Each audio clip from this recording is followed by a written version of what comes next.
Okay, here's 20 hair growth secrets that I wish I knew in my 20s. The first one is hair growth isn't usually the problem, length retention is. So I want you to know that your hair is always growing, but it's actually the fact that we don't know how to retain length. And that's the bigger problem. Number two, your so called protective styles are only protecting you from one thing, from getting longer hair. Yeah, you are gonna need some better protective hairstyles. The braids with added extension hair isn't necessarily doing it. The slick back hairstyles aren't necessarily doing it. Number three is you don't need to waste money on products. You can actually just buy the key fundamentals and you can DIY. When I say the fundamentals, I'm talking you need a shampoo, you potentially need a conditioner, you need a leave-in conditioner, you need some kind of oil or grease or a butter. And that is literally it. Number four, your ends need protecting and your scalp needs stimulating. Your scalp is where your hair grows from. So if you stimulate your scalp, you're going to increase the blood flow. And also the ends is, the weakest part of your hair and it breaks off. So it would definitely benefit you to, retain length at the ends of your hair by keeping your ends moisturized and hydrated. Number five, don't prioritize styling your hair over your hair's actual health. So, for example, extension braids can sometimes leave you with alopecia. Or maybe you're opting for using a styling mousse, but you're never actually hydrating and moisturizing your hair properly. You really want to focus on the health of your hair as opposed to just styling. Number six is most breakage happens during your wash day, not between wash days.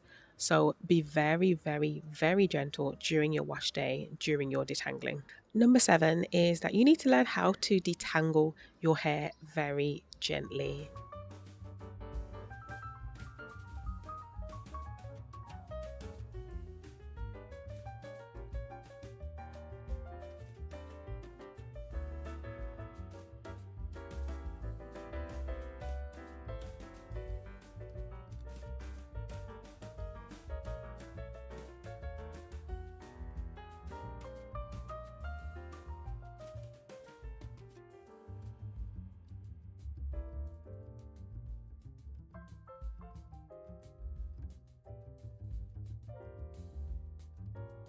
You may want to use your fingers. You may still want to use combs and detangling brushes, but you just really need to learn how to detangle your hair in a very safe way, in a very gentle way, very slowly, and knowing how to work tangles out of your hair. Number eight, stretching your hair in a gentle way can help to reduce your tangles and breakage.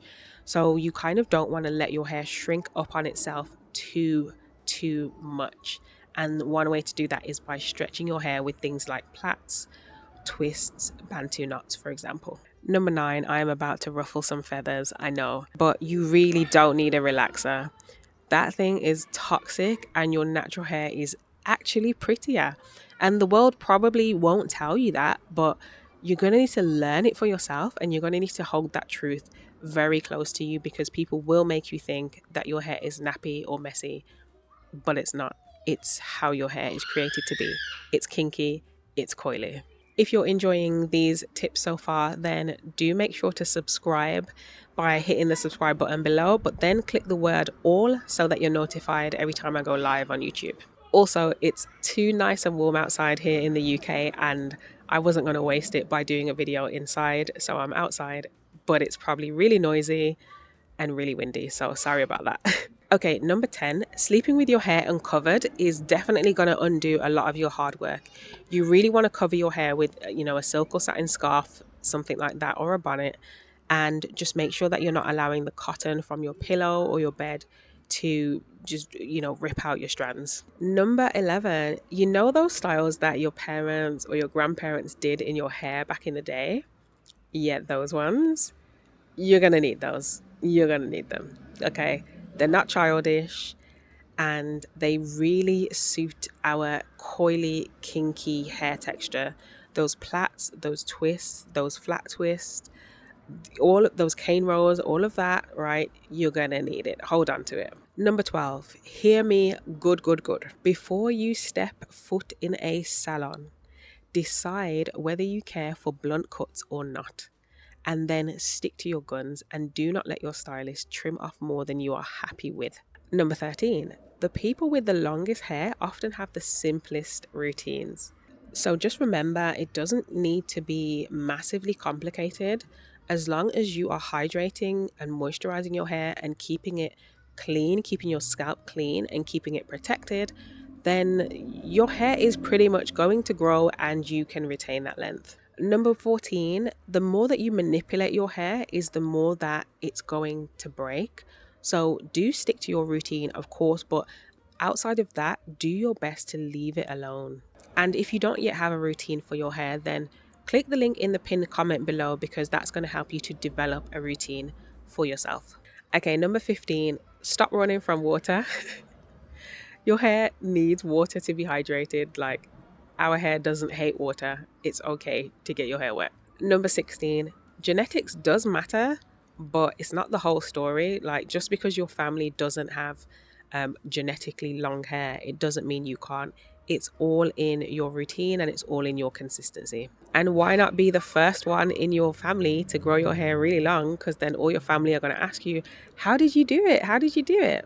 Okay, number 17, stop caring about slicked down and gelled edges, because to be honest, the more that you pull your edges into styles that they don't actually want to be in, is the more that they're going to break off, and then you'll be wondering where those edges went. And they'll be responding by saying, you treated me bad, so I left. Number 18, stress, sleep, and nutrition can show up in your hair, unfortunately. So I'm going to say pray, okay? Because praying is proven to reduce stress and anxiety, get to sleep, and also eat better. Number 19, use a hair journal or track your hair in some way so that you don't miss some of the key things regarding your hair. You're going to learn along the way, like what your hair does like and what your hair doesn't like. That might be products, it might be styles, it might be how often to wash or how often not to wash.